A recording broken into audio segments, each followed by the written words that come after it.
सच में व्यवस्था परिवर्तन हुआ और प्योर तरीके से व्यवस्था परिवर्तन हुआ है। और ये जो सुरेंद्र कुमार, जिसका घर पूरी तरह से निस्तो नाबूद हो गया, जिसको बैठने के लिए कोई जगह नहीं रही, उसको 20,000 रुपया दे करके इन्होंने उससे निपटा दिया। अगर 7 लाख दिए हैं तो उस अशरफ अली को क्यों नहीं मिलते 7 लाख रुपए, जो कि मेरे ही गांव से हमारी पंचायत का है। वाइनेम में यहाँ आंकड़े रख रहा हूँ कि ऐसे ऐसे लोगों को लाभान्वित किया गया है जिन्होंने पटवारी की सेवा कर दी। तो इस तरह का व्यवस्था परिवर्तन काहे को चलाया हुआ है?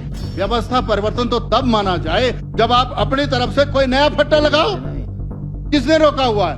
कोई नया शिलान्यास करो, किसने रोका हुआ? नया उद्घाटन करो, किसने रोका हुआ है? लेकिन नहीं, वो तो आपसे बनता नहीं है। हमारी आयल की बस जो है वो जब से कांग्रेस की सरकार बनी है तब से एचआरटीसी की बस नहीं जाती। इनके टाइम में 17 डॉक्टर थे, आज की डेट में सिर्फ 3 ही डॉक्टर। ये व्यवस्था परिवर्तन। भाई ये ड्रामा नहीं चलेगा, ये झूठ मूठ का ड्रामा नहीं चलेगा कि 4 महिलाओं को उसकी पेंशन के साथ 200 रुपया आप बढ़ा करके वहां स्पीति में दे आओगे। आपको लगेगा भाई स्पीति में ज्यादा बर्फ गिरती है या ये वो बहुत रिमोट एरिया है, वहां पर लोग नहीं जा पाएंगे। लेकिन सोशल मीडिया हर जगह पहुंचता है, आपका झूठ हर जगह पकड़ा जाता है। एक बंदा जो आरटीए की मीटिंग नहीं करवा पाता है, जो एक रूट को एक्सटेंड नहीं करवा पाता, उसको डीसी लगा दिया आपने। जिस बंदे का पूरा घर निस्तो नाबूद हो गया, उसको 3 लाख रुपए न दे करके आपने ऐसे व्यक्ति को दे दिया कि जो कांग्रेस का झंडा लगाता है। माननीय राज्यपाल महोदय से आपने भाषण दिलवाया है, बड़ा अफसोस है। आप एक सम्मानित व्यक्ति से इतना झूठ नहीं बुलवाना चाहिए। मैं आधे 1 घंटे में एक बार, जब हम शुरू में यहाँ विधायक बन के आए थे, 13-14 की बात है मेरे ख्याल में, माननीय गवर्नर उस टाइम कल्याण जी थे, वो आए और उन्होंने कहा, एक श्लोक पढ़ा संस्कृत में और उसके बाद कहा पढ़ा हुआ समझा जाए। मैं सोचा शुक्ला जी भी ऐसे पढ़ा हुआ कहेंगे और चले जाएंगे, लेकिन उनको लगा कि मैं देख तो लेता हूं कि भाई इसमें रखा क्या है इन्होंने 1 साल के कार्यकाल में। तो ये बहुत बड़ा अफसोस का विषय है कि एक साल, एक नहीं 1.5 साल हो गया, अब तो लगभग 1.5 साल ही हो गया है। लेकिन जिस तरह से इन्होंने वो शब्द, जो डायलॉग रखा हुआ है, जो शुरू में ही इसमें कहा हुआ है व्यवस्था परिवर्तन वाला, सच में व्यवस्था परिवर्तन हुआ और प्योर तरीके से व्यवस्था परिवर्तन हुआ है। आप देखेंगे हमारे वहाँ मैं तो इलाका वाइज जैसे गांव का नाम देकर के ऑथेंटिक डॉक्यूमेंट रख दूंगा यहाँ पर। जैसे ये कह रहे थे ना आपदा में हमने कोई भाई भतीजावाद या पक्षपात ये नहीं किया, तो मैं बाय नेम यहाँ पर बता रहा हूँ। अब इसको रिकॉर्ड करके डीसी या जिसके माध्यम से, पिछली बार हमने यहाँ पर रखा विषय, जब हम एमएलए प्रायोरिटी की मीटिंग में मिले थे मेरे ख्याल में माननीय मुख्यमंत्री जी से, तब मैंने कहा जी एक सुरेंद्र कुमार जी हैं हमारे कोहाल के सोही से, मैं खुद गया वहां पर, 10,000 रुपया हमने भी कोशिश करी कि अपने उससे उनको दिया जाए। एक पार्शली डैमेज था, उसके साथ ही एक बंदे का पार्शली क्या है, थोड़ा सा वो ही आया हुआ था, लेकिन वो तथाकथित कांग्रेस से जुड़ा हुआ बंदा था। पटवारी ने जो है वो उसकी रिपोर्ट उस तरीके से कर दी। और ये जो सुरेंद्र कुमार, जिसका घर पूरी तरह से निस्तो नाबूद हो गया, जिसको बैठने के लिए कोई जगह नहीं रही, उसको 20,000 रुपया दे करके इन्होंने उससे निपटा दिया। जब विषय माननीय मुख्यमंत्री जी के सामने उस दिन एमएलए प्रायोरिटी का दिन रखा, उस दिन फिर वो डीसी साहब ने आनंद फानंद में एसडीएम को फोन किया, एसडीएम ने जो है वो जा करके वहां 50,000 रुपए दिए। माननीय सुखराम जी, माननीय पूर्व मुख्यमंत्री जी ठीक कह रहे थे, 11,000 घर दिए हैं भारत सरकार ने, 11,000 घर। उसमें आप उनको मत गिनो वो 7 लाख। अगर 7 लाख दिए हैं तो उस अशरफ अली को क्यों नहीं मिलते 7 लाख रुपए, जो कि मेरे ही गांव से हमारी पंचायत का है। वाइनेम में यहाँ आंकड़े रख रहा हूं। यह बड़ा गंभीर विषय है। आपदा में कमाने का अवसर कैसे निकाला जाए, कुछ लोगों ने वो निकाला हुआ। यह बड़ा अफसोस का विषय है और इस पे मैं तो चाहूंगा, मुख्यमंत्री जी यहाँ बैठे नहीं हैं, उनको चाहिए इस पे जांच होनी चाहिए। और जांच भी इसीलिए होनी चाहिए कि ऐसे ऐसे लोगों को लाभान्वित किया गया है जिन्होंने पटवारी की सेवा कर दी, जिन्होंने कानगो की सेवा कर दी, जिसने फलाने की सेवा कर दी। फिर मेरे को बोलते हैं सीधे, मैं तो स्ट्रेट फॉरवर्ड चलता हूं और बार बार बोलने पे अब हम वहां के जनप्रतिनिधि हैं, वहां का प्रधान, वहां का बीडीसी, वहां का विधायक बोल रहा है और आपको ऑथेंटिक सारी चीजें दे रहा है। फिर आप अगर आप उसके साथ न्याय नहीं करते तो इस तरह का व्यवस्था परिवर्तन काहे को चलाया हुआ है। और मैं अभी एक और जिक्र करता हूं, इसमें आप इलेक्ट्रिसिटी में बात कर रहे थे, बिजली बोर्ड के तहत बात कर रहे थे, मैं दुखी आत्मा की तरफ बात कर रहा हूं। हमारा डिवीजन जो है वो डिनोटिफाई कर दिया। आपने 1000 संस्थान जो है वो डिनोटिफाई कर दिए। 1000 संस्थान डिनोटिफाई कर दिए कि भाई प्रदेश के हालात ठीक नहीं है, नहीं है, वो नहीं है। आपने कहा हम नहीं खोलेंगे अभी कोई भी। आप जो है वो धर्मपुर जाते हैं, वहां घोषणाएं करते हैं। आप तथाकथित अगली जगह जाते हैं, वहां घोषणाएं करते हैं। तो चुरहा जैसे विधानसभा क्षेत्र में एस्पिरेशनल बैकवर्ड जिला है चंबा, वहां पर कई को नहीं होती है घोषणाएं। दर तो सामने आएगा ही आएगा। हमारा बिजली बोर्ड का डिवीजन खत्म हुआ, ये तो भगवान की बड़ी मेहर हुई हम पे कि इस बार वैसी बर्फ नहीं पड़ी। 3 महीने तक तो वैसे ही सूखा रहा, नहीं तो तार लगाने को बंदा नहीं मिलना था। कंडक्टर और ये जो सर्विस वायरें थी वो हमें मिलनी ही नहीं थी। हमारा डिवीजन खाया, सब डिवीजन खाया। और इन्होंने कहा था पिछली बार जब हम भाषण दे रहे थे, 1.25 साल हो गया, इन्होंने कहा आपका डिवीजन जो है वो जस्टिफाई बनता है, वहां पर हम दे देंगे। नहीं दिया अभी तक। ये क्या व्यवस्था पर, किस तरह का व्यवस्था पर? हमारे ऐसे कई स्कूल हैं। मैं उस दिन भी कह रहा था, आज सुबह प्रश्न भी मेरा लगा था, उसमें रोहित जी तो यहां से नादर्द रहे, यहां से भागे हुए थे। लेकिन हमारे कई ऐसे मिडिल स्कूल हैं वो जो बंद होने के उस पर आगे हैं। गवर्नमेंट मिडिल स्कूल जनवास, जिसमें हमारे टाइम में हमने TGT arts, TGT non medical सब भरे हुए थे। आप सारा रिकॉर्ड निकाल देना, मैं रिकॉर्ड पे बोल रहा हूं, अभी रिकॉर्ड पे बोल रहा हूं। आपने बस अड्डे का जिक्र कर दिया। बस अड्डे का आपने क्या जिक्र करना, हमने 9 महीने पहले बना करके वहां दे दिया। ये तो एचआरटीसी वाले वहां बाहर तारकोल नहीं बिछा रहे, नहीं तो मैंने बसें लगा देनी अंदर, आपको थोड़ी पूछना मैंने। क्योंकि 10 करोड़ रुपया माननीय पूर्व मुख्यमंत्री ठाकुर जयराम जी ने दिया था, इसीलिए हम उस बस अड्डे का वहां। व्यवस्था परिवर्तन तो तब माना जाए जब आप अपनी तरफ से कोई नया फट्टा लगाओ। किसने रोका हुआ है? कोई नया शिलान्यास करो, किसने रोका हुआ? नया उद्घाटन करो, किसने रोका हुआ है? लेकिन नहीं, वो तो आपसे बनता नहीं है। जिस भारत सरकार ने आयुष्मान में लोगों की सेवाएं कर रहे हैं, अभी 5 लाख वो नहीं दे रहे होते तो आपने तो माननीय पूर्व मुख्यमंत्री ठाकुर जयराम जी ने जो हिमकेयर की हमारी योजना चली थी, सहारा योजना चली हुई थी, उसमें हजारों गरीबों को यहाँ पूरे हिमाचल प्रदेश में लाभ हुआ है। भला है प्रधानमंत्री नरेंद्र मोदी जी का, जिस बंदे ने ये जो 5 लाख का आयुष्मान का बीमा नहीं चलाया होता तो गरीबों के साथ पता नहीं क्या होता। ये व्यवस्था परिवर्तन ठीक नहीं है, जो सच्चाई कह रहे हैं। आप रेटिंग देख लेना, अगर आप लोग जुलाई के बाद तक सरकार चला पाए तो ठीक है, नहीं तो जब 5 साल बाद हम यहाँ पर समीक्षा करेंगे कि भाई इन सरकारों में जो जब से यहाँ हिमाचल प्रदेश चला है तब से लेकर के आज तक सबसे बेहतर और सबसे निकम्मी सरकार कौन सी रही है, तो चर्चा होगी इन बातों की। मैं इसीलिए माननीय उपाध्यक्ष महोदय, ये दिल का दर्द आपसे नहीं कहना तो किससे कहना। सड़कें हमारी, एक पंचायत आती है आयल, एक आती है हमारी टेपा, एक आती है इधर चांजू देरा की तरफ, और इधर जसौरगढ़ देवड़ा जहां पे आपने टिकट दी थी उस बंदे से अपनी से रोड नहीं खुलती। कमाल हो गया ये तो टिकट ऐसे बंदों को काहे को देते हो?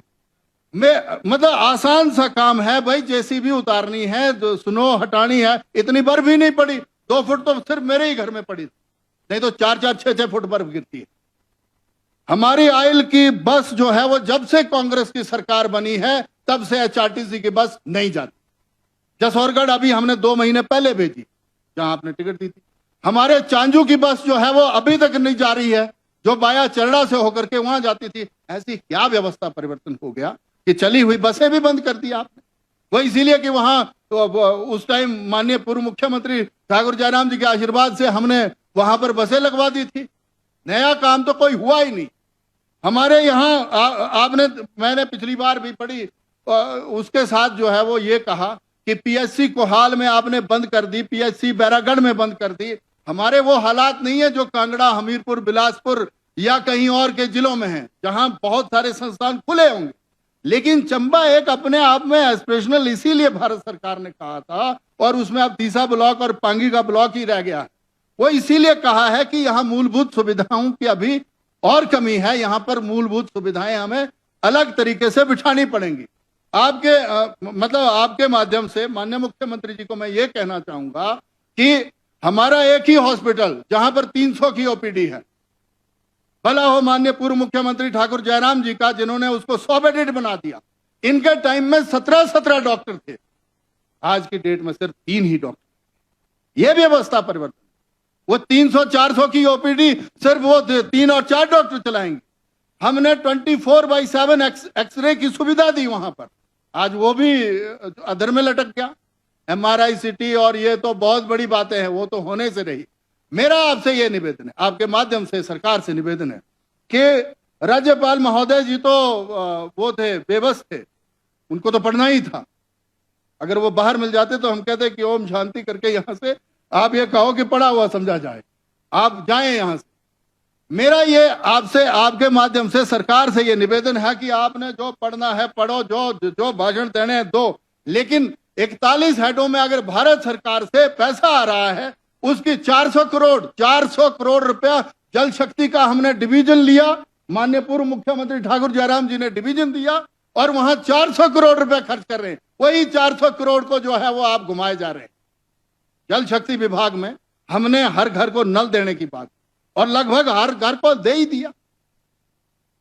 मेरा आपके माध्यम से यही निवेदन है कि यहां पर आपने पर्यटन और उसमें पता नहीं क्या क्या बातें कही। हमने एक बनौटी, हाँ चिड़ियाघर तो संजय रतन जी बता रहे थे, चले गए चिड़ियाघर में ना, मतलब बाहर गए होंगे आगे। मेरा आपसे ये निवेदन है, हमारे वहां पूर्व मुख्यमंत्री ठाकुर जयराम जी ने भनौटी से लेकर के पांगी तक के लिए DPR जो है रोपवे की स्वीकृत करवाई, उसमें बहुत आगे बढ़ गए थे हम। उसमें आप लोगों ने जो मुख्य वहां तक सड़क भी जानी है, उसमें भी DPR नहीं बनवा पा रहे हैं। मेरा आपसे ये आग्रह है कि इस तरह का भेदभाव मत करिए, काय को ऐसा कर रहे हैं आप। मैं व्यवस्था परिवर्तन, जब आप जीरो से चलेंगे, मौज तो तब होगी कि आप लाहौल स्पीति चले गए, वो रवि ठाकुर जी को ठगने के लिए, उनके भाषण थोड़े बदल गए थे, तो उन्होंने कहा कि चलो अब स्पीति चला जाता हूँ ना, उन्होंने भाषण बदले हुए थे। नीरज जी ने अभी बदले नहीं है, इसलिए नीरज जी के पास नहीं आएंगे ये, तो नीरज जी को भी थोड़ा सा वो करना पड़ेगा ड्रामा। तो वहां चलेगा स्पीति में। अब यहाँ पर आपने कहा कि तो लगभग 23 से 24 लाख हिमाचल की महिलाएं, उन सबको देंगे, ये कहा हुआ आप भाई, ये ड्रामा नहीं चलेगा, ये झूठ मूठ का ड्रामा नहीं चलेगा कि 4 महिलाओं को उसकी पेंशन के साथ 200 रुपया आप बढ़ा करके वहां स्पीति में दे आओगे। आपको लगेगा भाई स्पीति में ज्यादा बर्फ गिरती है या ये वो बहुत रिमोट एरिया है, वहां पर लोग नहीं जा पाएंगे, लेकिन सोशल मीडिया हर जगह पहुंचता है, आपका झूठ हर जगह पकड़ा जा रहा है। मेरा ये 2 हाथ जोड़ करके विनती है सरकार से, ये निवेदन है कि सड़क, शिक्षा और स्वास्थ्य के हिसाब से और बेरोजगारों के साथ आपने क्या नहीं किया। हमारे बच्चे जो मेरिटोरियस स्टूडेंट्स होते थे उनको लैपटॉप देते थे, और कभी हमारी सरकार में के टाइम में ना भर्ती लेट हुई है, ना वो लैपटॉप वितरण कभी लेट होता था। ये भी लेट हुआ, साल भर तो आपको चीफ गेस्ट ही नहीं मिल रहे थे कि इसके थ्रू नहीं देना, उसके थ्रू नहीं देना। और मुलाजिमों की चमचागिरी देखो, जिनको हमने ही बिठाया हुआ था वहां पर, मैंने कईयों को तो समझा दिया अपने तरीके से, लेकिन कईयों का भी दिमाग खराब चला हुआ है, मतलब उस तरीके से चला हुआ है। तो जैसा चलता है, केवल जी समझ जाते हैं शब्दों का। मेरा ये निवेदन है कि उनको ये समझा दो कि जिस व्यक्ति पे वहां की जनता बार बार आशीर्वाद दे रही है, तो उनको लगता है उनका पक्ष रखने के लिए विधानसभा में या जो उपयुक्त मंच है वहां पर अपना विषय जो है वो चुराह विधानसभा क्षेत्र का ये व्यक्ति रखता है, इसीलिए वो हमें समर्थन देते हैं। धन्यवाद। तो उनके समर्थन को दरकिनार करना। एक बंदे ने तो भुगत लिया, एक बंदा जो मैं ये उस तरह से ना लें, एक बंदा जो RTA की मीटिंग नहीं करवा पाता है, जो एक रूट को एक्सटेंड नहीं करवा पाता, उसको DC लगा दिया आपने। मैं किसी व्यक्ति का विरोध नहीं करता हूं, लेकिन निकम्मे लोगों का हम विरोध जरूर करते हैं, ऐसा नहीं होना चाहिए। और मेरा ये निवेदन है आपसे, ये बड़ा आग्रह है आपके माध्यम से सरकार से कि देखिए ऐसे बंदों को बिठाया हुआ है, कुछ लोग जो बदले हुए नजर आते हैं। मैंने तो कहा है कि हमने सारी उम्र राजनीति ही करनी है, हमने नहीं नौकरी अब करनी। मैं सच्चाई कर रहा हूं, 40 के हो गए। तो मेरा ये निवेदन है आपके माध्यम से सरकार से, गुजारिश कर रहे हैं, मैंने मिन्नतें की, रिक्वेस्टें करी हुई हैं कि जो संस्थान हमारा, जो आपने कॉलेज बंद कर दिया मसरूंड का, वहां पर लगभग 22 पंचायतें फीड होनी है, 26 पंचायतों में ब्लॉक दिया हुआ था, वहां जरूरत थी हमें। वो हमारा कॉलेज जो है वो जस्टिफाई था, माननीय पूर्व मुख्यमंत्री ने 6 करोड़ रुपए दे दिया था। हमने जो ब्लॉक भी खुलवाया था, डेवलपमेंटल ब्लॉक, उसकी भी बाकायदा जस्टिफिकेशन पूर्ण तरीके से। भाई ये बड़ा जरूरी है, मेरा ये निवेदन। तो हम लोगों को उस तरह से ट्रीट ना किया जाए जिस तरह से अन्य विधानसभा क्षेत्रों को ट्रीट किया जाता है जहां पर ऑलरेडी सारी व्यवस्थाएं हैं। आप दो उनको व्यवस्थाएं, कोई बात नहीं। जैसा मैंने सुरेंद्र जी का जिक्र किया, जो हमारे सोई से जिस बंदे का पूरा घर निस्तो नाबूद हो गया, उसको 3 लाख रुपए न दे करके आपने ऐसे व्यक्ति को दे दिया कि जो कांग्रेस का झंडा लगाता है। ये मैं आपके माध्यम से ये, और इस तरह का जो, अब इसमें तो बोल देने, इसमें जो माननीय राज्यपाल महोदय से आपने भाषण दिलवाया है, बड़ा अफसोस है। हम एक सम्मानित व्यक्ति से इतना झूठ नहीं बुलवाना चाहिए। मैं गर्मी हो रही है। मेरा ये आग्रह है आपसे कि ये इस तरह का विषय नहीं आना चाहिए था। ये तो आप 42 पेज खींच गए, नहीं तो मुझे लगता है 6-7 पेज में ही हो जाना, क्योंकि किया धरा तो है नहीं कुछ। धन्यवाद। इसीलिए बेचारे विधायक जो पूर्व में बोल रहे थे आपकी तरफ से, जो हमारे सत्ता पक्ष के विधायक बोल रहे थे, वो सिर खुजा रहे हैं 20 बार, कि बोल रहे हैं कि कहां से क्या निकालना, तो फिर निकाल लेते हैं ये कुछ ना कुछ। नहीं तो फिर वो गारंटियों की बात अगर मैं छेड़ दूंगा तो गारंटी तो ना आपसे, एक बात इस गारंटी में मैं और ऐड करना चाहूँ, जो ओपीएस की बात आप कर रहे हैं। मेरे ताऊ, सके ताऊ बिजराम जी पीडब्ल्यूडी में मिस्त्री रिटायर हुए, उनको शुरू में ही चिट्ठी आई, जब आपने, बड़ा गंभीर विषय है ये, ऑफिसर लोग बैठे हुए, उनको शुरू में ही चिट्ठी आ गई कि आप जो है बिजराम जी 2 लाख रुपए जमा करवा दीजिए, आपकी भी पेंशन लग जाएगी। साल हो गया और मेरे ताऊ ने पता नहीं कहां से पकड़ के वो पैसे जमा करवाए थे। या तो वो पैसे वापस करो या ठगना बंद करो। ये मैं ये निवेदन कर रहा हूं, और सच्चाई मुझे तो गांव की बात है। हालांकि वो मेरा ये निवेदन है माननीय उपाध्यक्ष महोदय, आप इतने अच्छे लग रहे हैं यहाँ पर, ये क्या बात है। यहाँ पर वो जो क्राइटेरिया रहता है कि बंदा कैसा, आपने सारा फुलफिल किया है। हाँ, मैं आपको ऐसी टोपी नहीं, ये पीछे वाला कलर इन्होंने मैरून बदल दिया, अगली बार हम भी बदल देंगे। तो मेरा ये आग्रह है आपसे, ये निवेदन है कि ये शिक्षा विभाग में अगर आप भर्तियां करते भी हैं तो हमारे उन स्कूलों का विशेष ध्यान दिया जाए। अगर आपको लगता है, जैसे जब से हमारी सरकार गई है वहां तहसीलदार नहीं जा रहे, तो हम बामुश्किल एक आध तहसीलदार वहां रख रहे हैं, तो वो व्यवस्थाएं खड़ी रखें। और ये जो बस अड्डे वाला विषय जिक्र इसमें भी किया है और हमने बनाया हुआ है, आपके पास समय है यही 1 आध महीने का, नहीं तो मैंने खुद कर देना। ये मैं विधानसभा में बोल रहा हूँ। धन्यवाद। आपने आपने मुझे समय दिया, मैं इसका अनुसमर्थन नहीं कर सकता, क्योंकि विषय जो है वो इधर उधर भटके हुए हैं, जो लिखे हुए हैं। आपने मुझे समय दिया, आपका बहुत बहुत धन्यवाद। जय।